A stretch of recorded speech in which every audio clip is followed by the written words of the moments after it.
आहोत। घटनेची आपण जी काही निवडणूक आयोगाची जी घटना आहे ती आपण सगळी चुकीची आपण सादर केलेली आहे, म्हणून निकाल त्यांना अपेक्षित होता, म्हणून आज ते बेताल वक्तव्य करतायत। शिंदे गट हे बनावट लोक आहेत, चोर आणि लफंगे, जसं पोलीस चोराशी वागतात तसं भाजप यांच्यासोबत भविष्यात वागेल। जागा वाटपावरून त्यांनी टीका केली। पुन्हा संजय राऊतांनी टीका केली। शिंदे लोक बनावट आहेत का खंबीर आहेत, भिडणारे आहेत, हे काही काळात मागचं पाहिलेले, तुम्ही काही काळानंतर ते पाहणार आहेत। परंतु तुमच्याकडे जी खोगीर भरती व्हायला लागली, ज्यांनी शिवसेना प्रमुखाला सोडलं नाही, ज्यांनी मातोश्रीला सोडलं नाही, आता ते त्यांचे नेते होत आहेत, हे यांचं दुर्दैव आहे। म्हणून बनावटाची भरतीचं काम सध्या उबाठा गटामध्ये चालू आहे।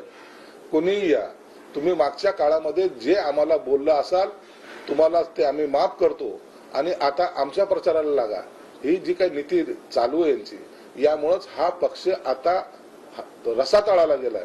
भविष्यामध्ये यांचं अस्तित्व सुद्धा उरणार नाही अशी स्थिती त्यांची आहे। विनायक राऊतांनी पण टीका केली। विनायक राऊत काय हो, तर विनायक राऊत हे संजय राऊत हे बाकीचे एक दोन जण जे आहेत ना, यांना दुसरा धंदाच नाहीये।